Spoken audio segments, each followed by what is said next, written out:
Hello,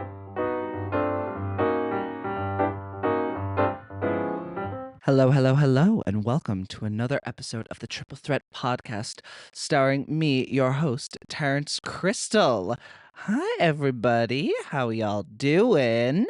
Now, before I get into it, just make sure you are liking and subscribed to my YouTube channel, to the series. And why don't you give me a little review? Like, if you are listening to me via Spotify or Apple Music or Apple Podcast, I should say, and also Amazon Podcast. I'm on there too.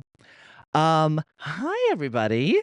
Hi, it's me, your hostess with the mostest. How are we all doing? Because I'm doing very, very well. I am living life, getting ready to I am like getting ready to go back to I'm going back to Ireland to do pantomime this season. So that'll be a lot of fun. I'm doing it in Dublin. Woo, I'm going to have so much fun there. And I've seen a lot of stuff. And I'm really excited to talk about it. I know I missed a week, but that was because that week was kind of busy for me socially. So I did a lot of socializing that week, but now I'm back because I was just like, Terrence, you can't just keep missing it. You got to keep consistent. So yeah, I'm back and here I am. And today we're going to talk about three different things. Now, when I talk about these things, when I talk about anything, I feel like when I do get a guest back, I'm going to bring the guest back, and if they've seen the stuff that I've already talked about, I want to talk about it again with the person because I feel like getting another perspective is very interesting. So a lot of stuff I'm going to talk about today, especially, I am definitely going to talk about again in the future. So, we're going to talk about two movies and a TV show that I have just seen recently, all new releases. Let's kick off. So we are going to talk about the first film that I saw about a week and a half ago was Joker Folie Au Deux. Now, just to warn everybody listening, I will be going deep into spoilers for this film because I want to talk about it properly because I feel like it has fully divided well it has fully divided the the mass. So Joker Folie à Deux is the sequel to the 2019 film Joker, directed by Todd Phillips, starring Joaquin Phoenix. The film from 2019 was a huge financial success, a huge critical success, and it went on to win 2 Academy Awards, one for Best Actor for Joaquin Phoenix and one for Best Score. Now, this is the highly anticipated sequel starring Joaquin again and now Lady Gaga as Todd Phillips' version of Harley Quinn. Now, it's really interesting. So, this film premiered back in the summer in the Venice Film Festival, where it got positive to lukewarm reviews. It was like there was like people liked it, but like it was like it's okay. I think it debuted with like a 65 on Rotten Tomatoes. Now I know Rotten Tomatoes isn't the be all and end all for how the quality of a film. Like I feel like there are multiple examples of when they have it wrong or well because Rotten Tomatoes they have a critic score which is a certified critic will review a movie and put their review on Rotten Tomatoes, and then they have an audience score, which random users of Rotten Tomatoes can give their score and put it in. Now, obviously, sometimes they get it right, nail on the head, and sometimes they get it wrong, and sometimes like they I don't know, sometimes they just miss the mark entirely. So yeah, premiered at Venice, and people were excited. People were really hyping this movie up. People were saying, "Oh, it's gonna get Gaga her like second Oscar nomination for Best Supporting Actress. It's gonna make this much money." And now here we are, a full week and a bit after it has released, and it has not gone so well for the Clown Prince of Crime. The film currently sits at, I think, like a 35% Rotten Tomato, which means it's rotten, and a 37 or 38% for an audience thing. Um, it bombed at the box office. Like, I think in its full run, it's only gonna make probably 200 million, which comparatively to the first film made 1 billion. Like, so that's like, whoa, people do not like this film. So this has happened, and I will say, like, I've seen the film, so I feel like I can put my 2 cents in. Now, prior to me going to see this, I had seen the reviews online, and they were all quite like mixed reviews. It was really funny. It was either really, really bad or really, really good. But throughout all of the reviews, it just consistently said that Lady Gaga does an excellent job. So I was just like, thank God. Because I'm not a big fan of the first film. I think the first film is good. Like, it's a good film, and I think that Joaquin Phoenix deserved the Oscar. But I don't know, it wasn't like how other people have reacted to the film. It's not the best film ever made, or it's a good film, and it's from 2019, which, like I said before, had a roster of like excellent cinema, and the Joker being one of them.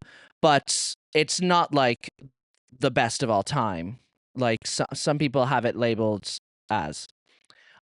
So yeah, I saw the reviews and I was just like, oh shit, okay, wow, oh shit, this is, oh god. And I already bought my ticket, and actually there's a funny story about that. So I had bought my ticket, and if you follow me on Instagram, you know the story I'm about to tell. But I had bought my ticket. It was for the Friday show, and on the ticket it said 10. So I was like, perfect. Okay, I finished work at 7:30, so I have a couple hours to blow. I'll go get a drink, relax, and then go see the movie.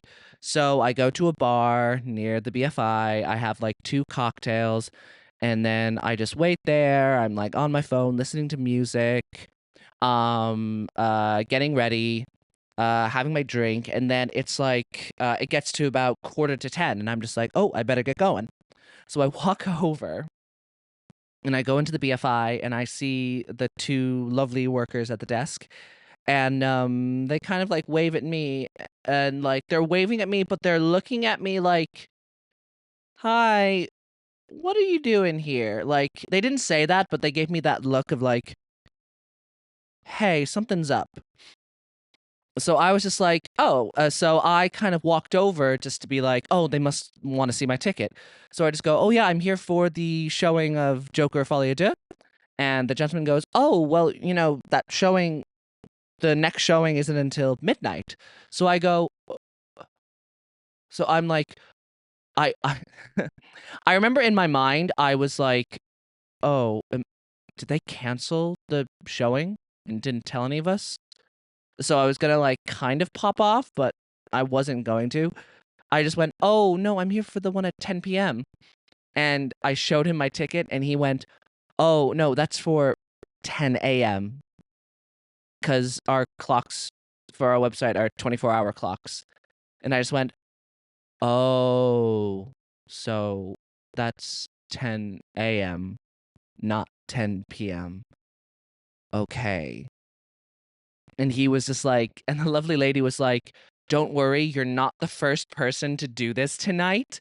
It's all G. And I was just like, oh, that actually does make me feel a bit better, because I felt so stupid. I felt so stupid. So I was like, is there any chance I could do another showing? And he was just like, do you want like a ticket for the showing at midnight? And I was just like, it's a bit late for me. Like, do you have anything for tomorrow? And he was just like, do you want 10 a.m. tomorrow? And I was just like, no, anything like after midday or like 1 o'clock. And he was just like, I have a 1 p.m. showing, and I'll try and get you a ticket now. And I was just like, listen, this is my fault. If you have a ticket, I will pay for it now. Don't worry. If you don't, I will just repay and get a ticket on another day. Don't worry about money. It's not an issue. This is my fault. I fucked up." And he was just like, "You know what? Bada bada bing, bada bang, tick, tick, tick, tick, tick on his little keyboard. Here's your ticket for tomorrow. It's at 1 p.m. Don't worry about, like, I've changed it for you. Here's your seat. Thank you so much." And I was just like, "Thank you." So yeah, that was my little fucking story about my fucking kerfuffle with the Joker Folie Au Deux tickets. But then I saw it, and so my expectations were very low going in. I was like, okay, my expectations are very low. I go in, so right off the bat, I'm just gonna say, finish the film. This is not a terrible film. This is not a bad film. Like, I've seen reviews online saying that this is the worst film of the year, and it's way worse than, like, Madam Web or Morbius. Is that what is his fucking name called? I don't know. The Vampire Guy by Jared Leto. And first of all, they're over-exaggerating it so much. They are, like, if you see anyone tell you that this is the worst film of all time, like, they're being dramatic. They're being very dramatic. But I will say this film is, and I might contradict myself here, this film is a Marmite film. You will either like it / love it, or you will not like it or hate it. Now, to that being said, it's not like, so I would give the movie, immediately I'm just going to say what I would give it out of 10. I think I would give it a 7.5 or a 7 out of 10. What I did like, I liked the cinematography. The acting was top notch. The musical numbers did work in some of the cases. I did like the story and the themes and the messaging of the Joker. And I did like some of the sets. I loved some of the characters and some of the scenes I thought were quite cool. And I think Lady Gaga gives an excellent performance. She's unhinged but very subdued. Whereas, like, the bad stuff, this film does get a bit boring. It could have shaved off 20 minutes. Some of the dialogue is quite stupid. And they, like, unfortunately they do underuse Lady Gaga.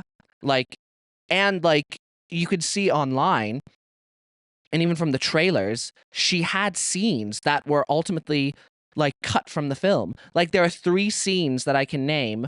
One is where she's in the elevator in her Harley Quinn getup, and the elevator door closes on her, like, reminiscent of the scene from the first film with Joaquin's Joker. Then there's also the scene where they're on the steps of the court and she's pregnant and they're dancing. Then there's the other scene, which is the ending, I believe, where she's on the stairs dancing and singing. Well, that wasn't in the trailer. That was more of like a behind the scenes, like paparazzi got footage of that. I thought it was very interesting. I thought the way that they portrayed Arthur in this light, because basically the way they portray it is that it's Arthur's trial for killing the 5 or 6 people he did in the previous film. He's on trial, and it's him battling against whether or not I should take on this Joker persona, or, like, or should I not? And it's like, it's really interesting because it's the audience who are really pushing him and really, like, they really want him to be a Joker. They want to be, like, entertained, and they want this character to look up to. And Lady Gaga does, in a way, as Harley Quinn, is basically a characterization of the audience watching this. Like, she's like, "You are Joker. You can do anything. You need to like stop with this bullshit lawyer who's getting you nowhere. You need to like be yourself and show your true colors. Become the Joker. Yeah, yeah, like all that stuff. And he does. He has a proper lawyer at the start during his trial, and then halfway through, I think Lee convinces him to just represent himself, to just give them that show. And then it's really interesting how then there's a scene later in the film where he is in the full Joker getup and he's like trialing his friend from the first one who he didn't kill. And it's almost sad to watch him like belittle this person and just absolutely like make fun of and put on a show, and it's nothing to do with him. And you realize in that scene that Arthur kind of like doesn't want to be Joker. Like this isn't for him. So then the next scene he's just sitting there, and in his final statement he's just like, yeah, I killed them. I don't want to do this anymore. I don't want to be Joker. Like I I I I just I want out. And so in as an effect of that, he loses his followers. His followers are just like, "Oh, you're not the Joker. You like and they all storm out of the courtroom, and Harley Quinn, like when they're on the stairs, she's just like, "You're not the Joker. You lied to me. You're not him. This like, I don't love you. I love the Joker." Which is, I think, is a really cool reflection of how the audience have reacted to this film. Because in the first film, you see Arthur Fleck become the Joker and cause murder and chaos in the first film. And the audience loved it. And the crowds in the film, they loved it. But in this one, it's a movie about Arthur Fleck choosing to not become it. And you see in the film, his followers, the audience, they completely disregard that. They are just like, no, if you don't, you're not the Joker. You're just a phony. You're like a fake. And, I don't want to say that this was intentional, but maybe it was. But the audience reacting to Joker Folie Au Deux being like, this isn't the Joker film. This is like bullshit. This is crazy. It is like the message. They are proving the message of the film, which is that they wanted him to go crazy and kill people, but then it's actually just about a man who's not well, who is treated badly, who just wants to be loved. And so and then the ending, I think, is what people are a bit miffed on, because at the end, so basically Joker is convicted, and then one of his followers lets off a car bomb explosion by the court, completely destroying it, and he escapes. And then he tries to find Lee, and then Lee rejects him, and then he goes back into jail. And it's really interesting. In the last scene, he's like, the police officer is just like, here, come on, Arthur, we have to go do so and so. And then this guy who's been like in the background, like they sometimes focus on him. He never really talks. He's like da, da, da, da, da, da. He's like watching Joaquin, but you don't really know who he is. He's walking through the hallway, and the guy goes to Arthur, hey, can I tell you a joke? Like, I want to see what you think. And Arthur's just like, okay, yeah, tell me the joke. And I can't remember what the joke was, but it ends with the guy stabbing Joker in the stomach like 7 times. Like absolutely jing jing jing, like stabbing the shit out of him, inevitably killing him. And he's lying on the ground, and you can see in the background the guy starts to carve a smile in his face. And so basically, Arthur Fleck was never the Joker. He was the inspiration for the true Joker. So, which I don't know, I like that. I kind of like that idea that he was never really the Joker. Because at the end of the first film in 2019, he's in the crowd and he makes the smile with the red with the blood on his lips, and you see Bruce Wayne in the alleyway when he killed his parents. So people are just like, I remember when that came out, I was like, wait a minute, what the fuck is Joker like gonna be 60 by the time Bruce Wayne is properly Batman? Like, that's a bit weird. Aren't they supposed to be around the same age? Maybe the Joker's a bit older, like a tiny bit older, like not even by like 5 or 8 years. So I was just like, oh, okay, that's very interesting. So the end of this film basically confirms, because the guy who stabs Arthur Fleck is like a younger guy. He looks to be about like 20 or something. And this is, I think, 2 years after the first film. So that guy, like, he carves his face, so he becomes the Joker. So Arthur Fleck was never the Joker. He was just a man who became the symbol of what the Joker was to become. Which I really liked it. I think for me, I think I also like how this film is basically almost a middle finger to a certain audience of the first Joker film. Because if you don't know, the first Joker film, and it's like anything, like Rick from Rick and Morty, Heisenberg from Breaking Bad, a lot of like incels, like adult men, who spew vitriol online, who it's just like, who use these men to who they idolize. The film Joker from 2019 became like a symbol for them.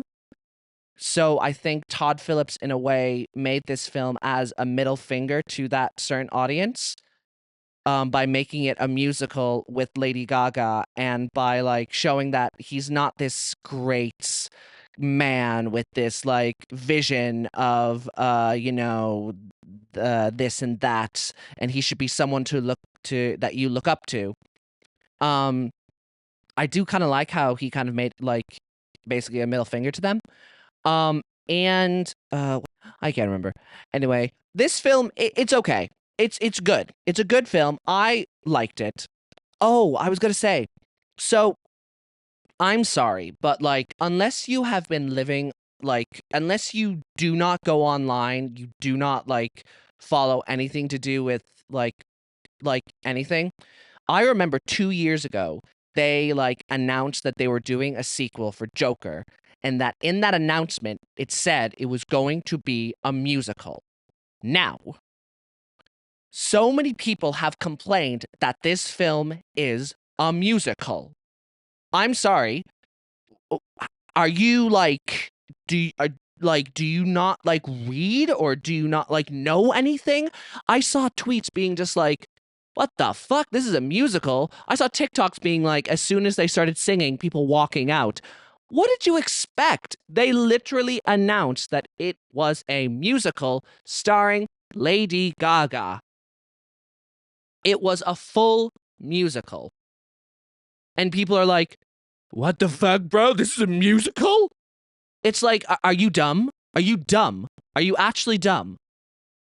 It just, it was maddening.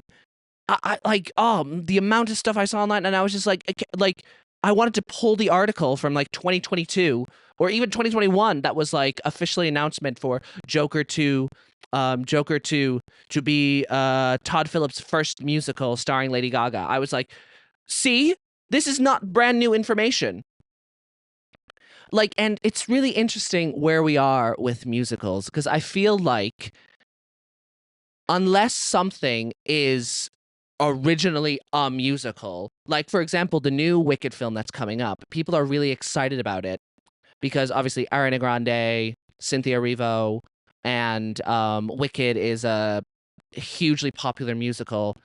Um, that's like, people are excited about that, but I don't know. I've seen just so much vitriol towards like new original film musicals recently, like from Wonka to this film. I've seen to like advertisements almost hiding the fact that it's a musical because they don't want their audience to find out that this is a musical. And I'm just like, but, and even like doing press tours, like I love Lady Gaga, but when she was just like, or I don't even think it was Lady Gaga, I think it was Joaquin Phoenix who said, like it was during the Venice Film Festival press junket where he was just like, we have dialogue, but when we don't have the words to say something, that's when we use the musical aspects. So that's kind of how we're using the music in this film. You just use the literal definition of a musical. And maybe I'm biased because I like trained in musical theater and I love musical theater as an art. I think it's one of the most challenging, and I think it's the most challenging pieces of art to be done properly. And I think it's, when successful, it can be one of the most breathtaking pieces you have ever seen in your life. So just the fact that I saw people being like, it's a musical, I was just like, shut the fuck up. Shut up. Anyway, that's my rant done. Joker Folie Au Deux, I'd give it a 7 out of 10. If you want to see it, go see it in cinemas. If you don't, then wait for it to come out on DVD or digital and then see it then, or on streaming. Yeah, it's not a film where it's not a film where I'm like to people, go see this immediately. You need to see this now, like I did with films like Sing Sing. It's a film that I'm just like, listen, if you want to see it, go see it. Like, I had a fun time, but I don't know how you would like it. See it whenever you want. So yeah, Joker Folie Au Deux, 7 out of 10. I enjoyed it. Yeah. And now I'm moving on to my second film of our roster, which is a film I loved, and it is The Substance, starring Demi Moore and Margaret Qualley. Oh my god. Again, I am giving spoilers, and for this film in particular, I will be talking about it again because I can go on about this film for hours. So this film, The Substance, is a horror, like kind of not sci-fi, but like Black Mirror-esque film. It's about this woman, and she is a huge body aerobics or body fitness instructor who has been in the industry for a long time. I think she's an actress as well. And she was once beloved and was like one of the biggest stars in Hollywood. And now she has just turned 50, and her management have like turned on her and been like, hey, thank you for like the 30 years plus of your career, but we're dropping you because you're turning 50 and we need a new younger face. So Demi Moore's character, Elizabeth, is distraught and doesn't know what to do. And then she discovers this weird thing called the substance. And it's just like this really intricate thing where you inject yourself with this green liquid. And basically, the rules of the substance are you inject yourself with this thing, then it's this whole idea of you have to respect the balance. And another rule is that you are you for 7 days and you are your new you 7 days after, and you have to switch. You cannot go a minute over. You have to respect, it's the whole idea of respecting the balance. So basically she takes the substance and she basically births a new younger, hotter version of herself. Now, it's not birthing in the conventional sense. It's birthing in a grotesque, like, Saw body horror type of way. Like, it opens up through her spine and this whole new human just pops out. And this is where Margaret Qualley comes in, who plays Sue, who is the new younger version of Elizabeth, Demi Moore's character. And so throughout the film, Sue, who's the new and younger one, it's like they have like same like they don't have the same brain, but like they're connected to each other because they are like the people who like run the substance are like there is no you and there is no she. You are one. You are one person. You are and you are just sharing your experience. So you have to respect the balance. So for 7 days, it's Sue, who is this young beauty who she goes and she re-auditions and they love her. They give her everything, her own show, the like management love her. And then after those 7 days, they have to switch back and she has to go not she has to one person has to be dormant while the other person is active. So Sue has to become dormant after the 7 days. Then Demi Moore's character Elizabeth becomes active, and so they switch. They change and they swap every 7 days, and it's just such a grotesque like image and theme of like the standards of beauty in Hollywood and how especially women are disregarded when they make it past a certain age. And it's a reflection of how you yourself deal with this ideal that has been put upon you. So they go back and forth, like Sue's going up in the world while Elizabeth is unfortunately kind of just like there. Just like it's a weird thing. I kind of really related to it because it kind of almost brought a sense because as actors working you kind of go through ebbs and flows of unless you've like reached a certain point in your career where you're constantly working. It kind of was representative of like how you feel when you've booked a job. And in that time, you feel like you are hot shit. You feel empowered, incredible, amazing. You want to work. And then when you don't work, you're just sitting around your house just this might be an over exaggeration for a lot of people because I know people found a way to make it work, but you're almost like you're doing nothing.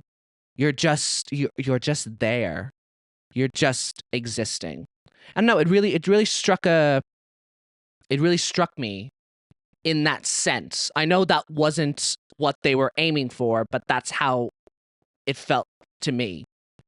Um, and so they go back and forth, and it's so grotesque. It like the way the substance sets up its world, its design, its production, its costumes, it's from the get-go. It is like this is how our world looks. This is how people act in our world. This is the rules of the substance, which I really appreciate. I really appreciate when someone has a creative vision and they have certain rules and they stick by it. I think sometimes films like, for example, actually, it just popped in my head, Jurassic World 2, Fallen Kingdom? Yeah, Fallen Kingdom. I think is a really good example. So, the first half of that film, it sets up its thing. They're going on a mission to save the dinosaurs from the island. It's set in the jungle. Well, not the jungle. It's set in the island. So, like, it's set in the island. You're in a separate location and all that stuff. And like, it sets not that there were any rules or anything about the dinosaurs, but it sets it up. And then halfway through, it changes just into a completely different movie. The tone change. It becomes more of a horror. It goes from this funny buddy action adventure to almost this like weird political commentary horror about like and like almost animal rights like kind of and almost questioning the ethical tactics of cloning and all that stuff, and it's like, whoa, this is a completely different movie. And that's why I liked it, but I don't know, that kind of genre whiplash that happens literally right halfway through the movie. I was just a bit like that. I was just a bit like, ooh. Which is why films like The Substance, which are like, this is what our from the get-go, this is our genre of film. This is a campy body horror, body image, like Black Mirror type shit from the get-go, with pastels, with neon yellow, with incredible costumes, with almost over the top acting, but everything is so over the top that it makes sense. And it's just so committed that I respect it so much. So throughout the film, they have to swap in between each other, and it gets grotesque. It gets like fucking bloody. Like, it gets like crazy. There were some bits I'm okay with, like some horror stuff. Like, I don't mind watching it. I don't prefer horror, but I can like watch it and I can survive. Like, I'm okay. But sometimes for this film, I had to like almost squint my eyes because I was just like, ooh, Jesus, that's a lot. Whoa, whoa. And oh, there's this brilliant scene. Brilliant scene.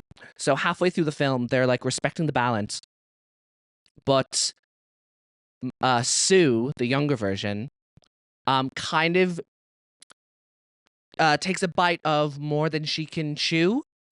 And the day they have to like swap around, the day they have to swap around, she goes and like an hour over, and she's like, "Oh, it's fine, it's fine, it's fine." And then after the hour, they swap back.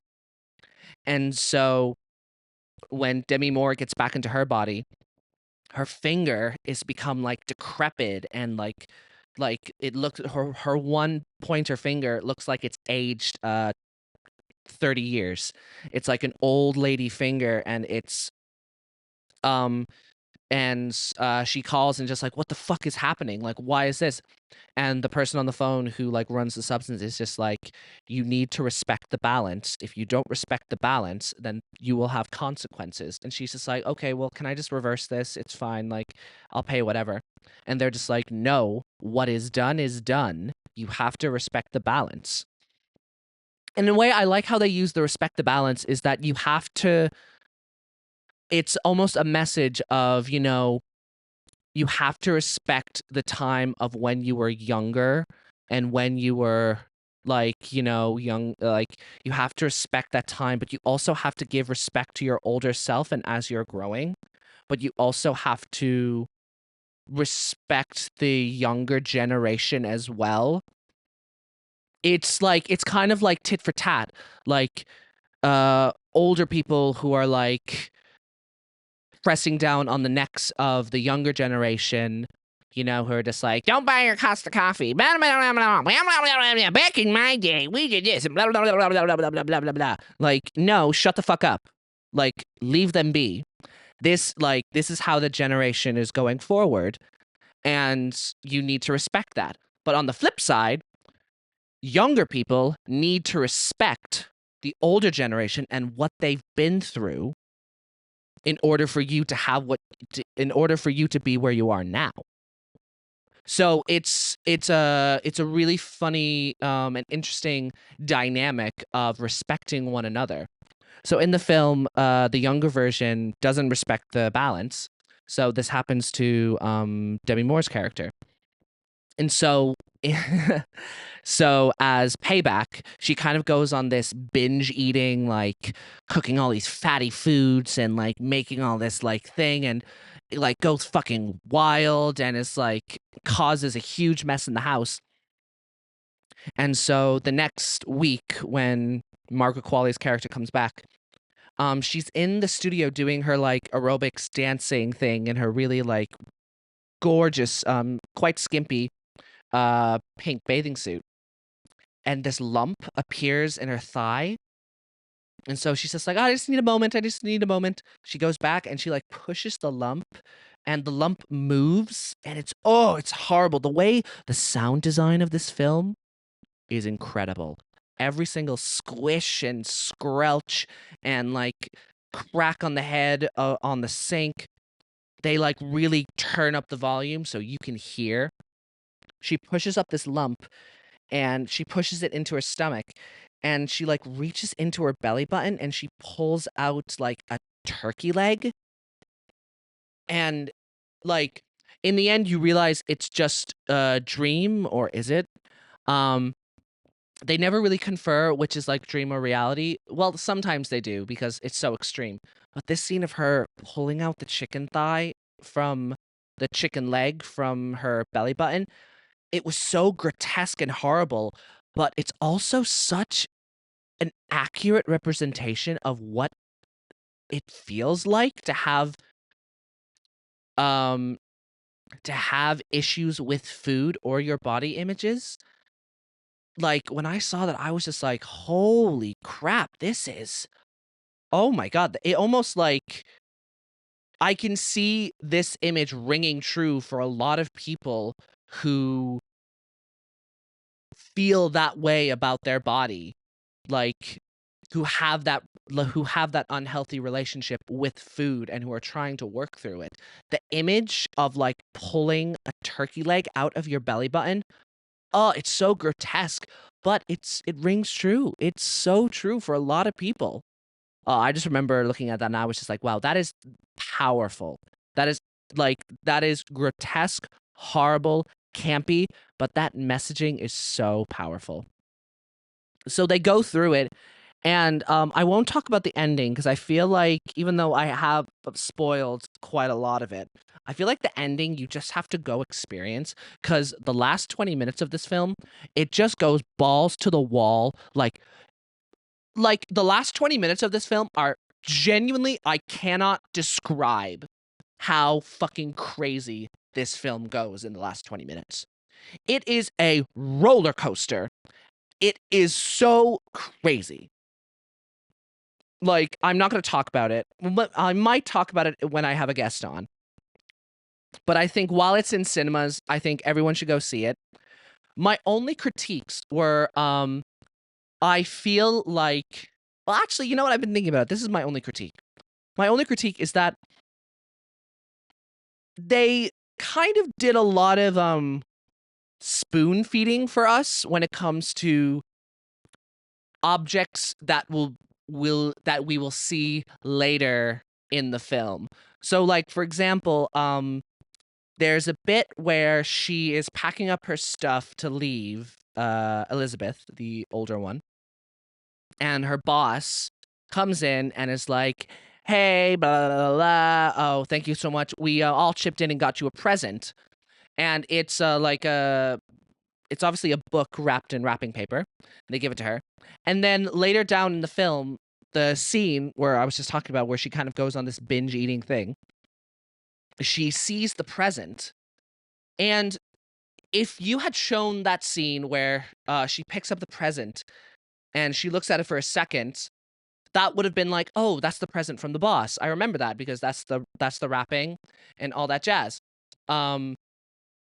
And then she opened and all that stuff. But in the film, they do this weird thing where it shows the book and then it does a little edit where it edits the boss's face into the book, where the boss is just like, here's a little present we all pitched in for you. And I was just a bit like, okay, I knew that. Yeah, I know. You don't have to like, you don't have to spoon feed us. We're capable of realizing that this is a callback to an object she received early in the film. Just like, yeah, those little moments where they would really like, hey, this is a part from this film that's coming back. Oh, this is the part that this character gave in this part. So yeah, she's using it now. And I was just like, hold on, like I don't need to, like I know, I can see on screen. I've been watching this film for the past 2 hours. I know what this object is. Yeah, just that, just like little stuff like that, where I was just like, yeah, I know. I'm not stupid. Like, yeah, that's the book that she got from her boss, and now she's using it. Yeah, just like those little bits, I was just like, maybe just show and don't tell us. Just kind of maybe pull back on the explanation of what this object is. Yeah, but Substance, I would give the Substance, I think, a 9 out of 10 as my rating. Yeah, the Substance is a 9 out of 10. I really liked it. I think if you want an experience, go see this film with multiple of your friends, because I don't know, it'll just bring such a joyous thing to like listen and to watch everyone in the cinema react. I saw this by myself, but the audience were so interactive with the film, reactive with the film, that it like made my experience even better. Yeah, so go see The Substance. 9 out of 10. Loved it. Camp, gore, fun. What can be better? And now for my final piece, which I might go a bit over. This might be a longer episode. I I saw Heartstopper season 3. Now, for those of you who don't know, Heartstopper is a Netflix TV series based on a graphic novel by Alice Oseman about this gay couple in England. And I've talked about season 2 on my podcast before. I'm a huge fan of the books and of the TV series, and season 3 has just released on Netflix about a week ago. Yeah, actually, about a week ago. And from the get-go, it was a great season. Very well acted, very informative.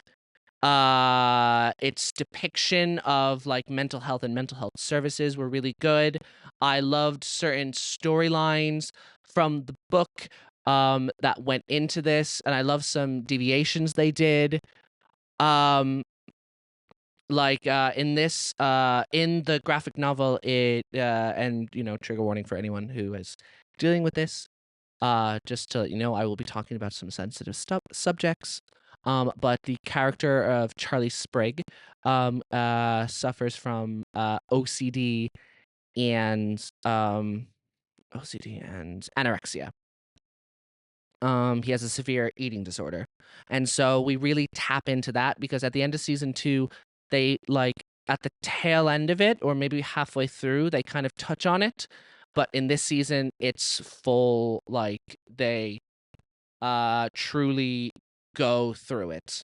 And then it's not just Charlie's perspective you get of him dealing with this. It's his boyfriend Nick and how he's dealing with it, his friends and all that stuff. And it's really interesting. I will say though, usually what I like about Heartstopper is that it kind of all 8 episodes, they have an overarching plot or overarching goal. Like obviously in the first season, the overarching goal was Charlie and Nick coming together and realizing that they love each other. Then season 2, what was the overarching plot in season 2?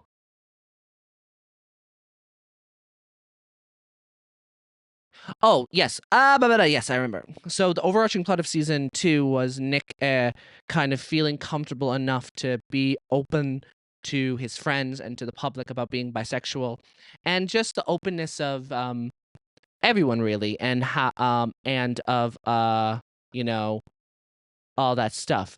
Season 3, halfway through the season, or maybe by episode 5, not that the drama is resolved, but by the time we get to episode 5, a lot of the main dramatic points of the story are in a way like kind of resolved to an extent. And so after episode 5, the series kind of lost a bit of steam for me, and it moved to a new thing. And I was just like, okay, I'm kind of in, but it's not, you know, it's not like there. And I just thought it was really interesting. Because I feel like the first 2 seasons, whatever you're watching, like it like each episode furthered the plot. Whereas in this season, I feel like by the time episode 5 comes around, the plot had finished. because if you don't know, season 1 is a combination of the first 2 books, and then season 2 is the 3rd book with a bit of the 4th book in and out. And then I would say the first 4 to 5 episodes of the 3rd season are all of the 4th book, and then the end of it is the 5th one kind of going into the 6th one. So, I don't know. This one, it felt a bit more, it felt a bit all over the place. Yeah, I think that's a good way to describe it. It felt a bit all over the place. It felt a bit like, okay, we're done with this. Now we're going to focus on this character. Oh, but wait, this character is only this here for a bit, and then this, and then that. So yeah, that's my take from it. Did I still enjoy it? Abso-fucking-lutely. I loved it. These, they're so, like, all of them are so grounded now in their acting with their characters that it's a delight to watch them. And it's a delight to watch other side characters that weren't really that big, like Isaac's character. They were, they had some scenes in season 2, about their asexuality or aromantic side. And then in the 3rd season, they really just like stuck up for themselves and were just like, you guys are fucking assholes flaunting yeah, actually there was one scene that bugged me. It was the scene where in season 3 where I think they're having like a movie night, and I think Charlie's not there because he's depressed that Nick is away. And so it's Isaac, Tao, and Elle. And Tao and Elle are just like on top of each other, like being all ooty goochie, oochie goochie, honeymoon, honeymoon. And Isaac is just like, guys, can we not just watch the film? And they're just like, yeah, no, we can watch it. Yeah. And they're still all lovey-dovey. And then, like, Isaac rightfully just leaves. But I was just like, that's so annoying. That's so, like, and I understand that they're children. Like, I understand that most of them are, like, 15 or 16. And so it's quite, I think that's when I realized that, like, a lot of what they do, a lot of the immature scenes, I'm just like, why are they acting so immature? Oh, they are 16, literally 16 or 15. So I was just like, that makes sense. But this scene, I don't know. Yeah, it was just bugged me. I don't know. It just bugged me. I was just like, girl, like, stick up for yourself. Fuck. Like, what? Like, this is bad friends. These are bad friends. And then it was resolved, and Isaac was like, do you realize how shit it makes me feel to watch you guys experience this and to continuously say that the pinnacle of your life are these romantic relationships. So it was really interesting to see his side explored. I I do feel that sometimes that, and I do respect it, that they really focused on exactly what to do and the help to give a person who is going through these mental health struggles. I really appreciated how they represented it and how they showed it. It's neither a good nor a bad thing. It's just there. And here's A, B, and C of what you can do. I did feel, though, at some point it became so focused on being accurately informative that it's, and maybe it's just a reflection of the society we live in, but it almost felt like fantasy, like a fantasy of what the world actually is, which of course, like, is a reflection of our world. And maybe we're the ones who are in the wrong, and maybe we should change it to be more like Heartstopper, and that a lot of people would be happier if we actually reached out and did what Heartstopper, like, what they're telling us. But I think for the TV show, I respected it, but it felt almost robotic. And sometimes they did it very gracefully, like the scene where Charlie's in therapy. Those scenes, they're really informative, but they're so natural and realistically acted that you're like, oh, okay, cool. This is just a really well written scene. And that just happens to be also, hey, this therapist is telling you, da ba ba ba ba. But then there are other scenes where it's very much like, go to this, go to this, go to this, go to this.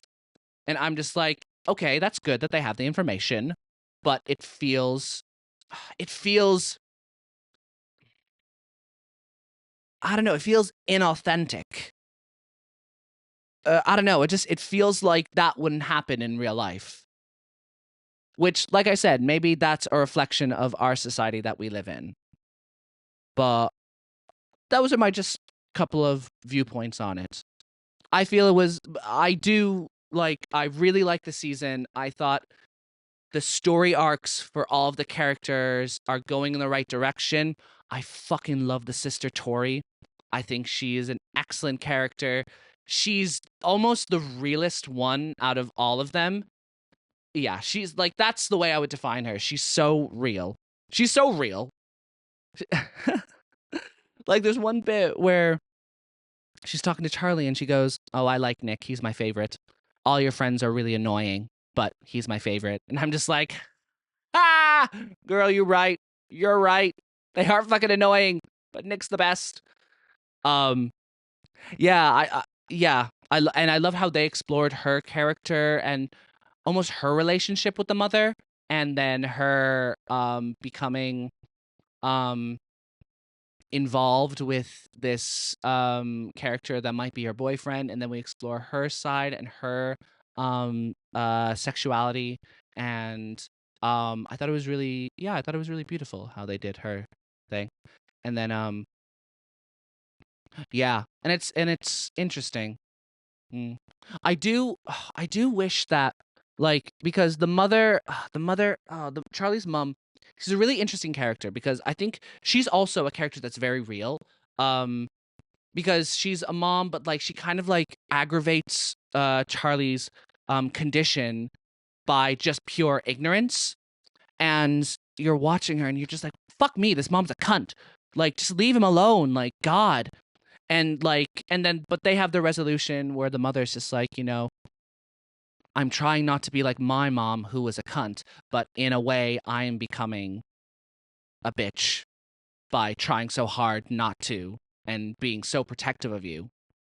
I kind of wish we saw more of like the mother and like her relationship with her mother, because although I do appreciate the scene that Charlie and the mom have towards the end, of Charlie just being like, listen, it just makes me feel like A, B, and C when you do this. And I think da da da da. And the mom is just like, it's just, I want A, B, and C. And then they come to a compromise and they're all the better for it. But I kind of wish we saw more of why the mom is like this, because she gives her little spiel about her relationship with her mother, but I wanted to see more. I want to see, why is the mom like this? Like, why? Why? Yeah. But Heartstopper season 3, and the way they I'm quite scared for the show because the way they end it, it is clearly a wink wink nudge nudge, we need a season 4. Like, because the series the TV series is now caught up with the books. Like, the books end with fucking Nick having to choose college, and I think Nick and Charlie are like talking about it. Um and I think, and then in the book as well, that's what happens, and then in the TV series that's what happens as well. So yeah, they're very like, I mean, I think it will get a season 4. I think it's very popular, and I think they'd be stupid not to do it, and I think they have a lot of fucking angry fans who. Oh, and my other point. Yes, yes, yes, yes, yes. So my other point about this season was Olivia Colman, who plays Nick's mom. Unfortunately, she was not available to film the 3rd season, and you can really feel her absence. And not because, like, I've read the books, so I know what scenes are in which part of the book. And there's a scene in the beginning or the first couple episodes where Nick's on the beach and he's like crying and having a moment because he doesn't know what to do for Charlie, who's like going through it. And in the books, it's the mom who's just like, you don't have to do this. Like, your love can't cure a mental illness. You can be there for him, but he needs professional help from like doctors and therapists. And it's a really beautiful scene in the book. And don't get me wrong, it's a very beautiful scene, and how they interpret it in the TV series is very lovely and it's very well acted. But for me as a book reader, I know that Olivia Colman would have killed that scene, would have absolutely she would have won an Emmy for it. But for the rest of the series, because Olivia Colman is not there, it almost feels like Nick lives by himself, because you never see her.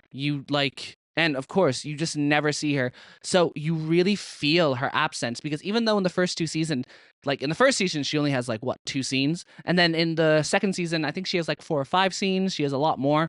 Then in the third season, she's just not in it point blank. So, like I said, you just really feel her absence, and yeah, you just and they tried to cover it up.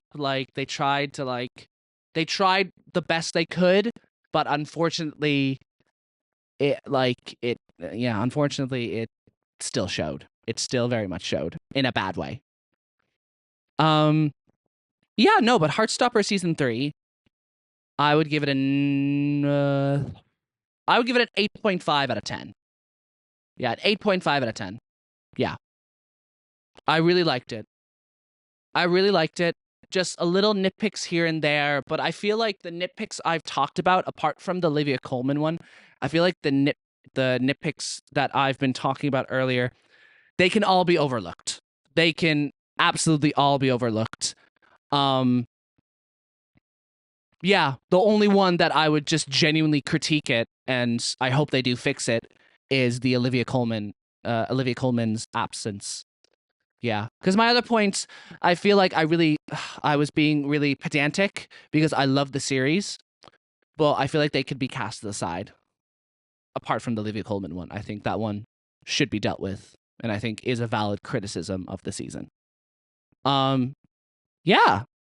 So Joker Folie Au Deux, The Substance, and Heartstopper season 3. Those are my big 3 for today.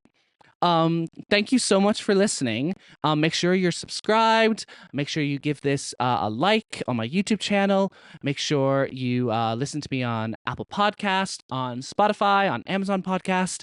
And yeah, thank you so much for listening to me. And I will see you next week for another episode. Bye-bye.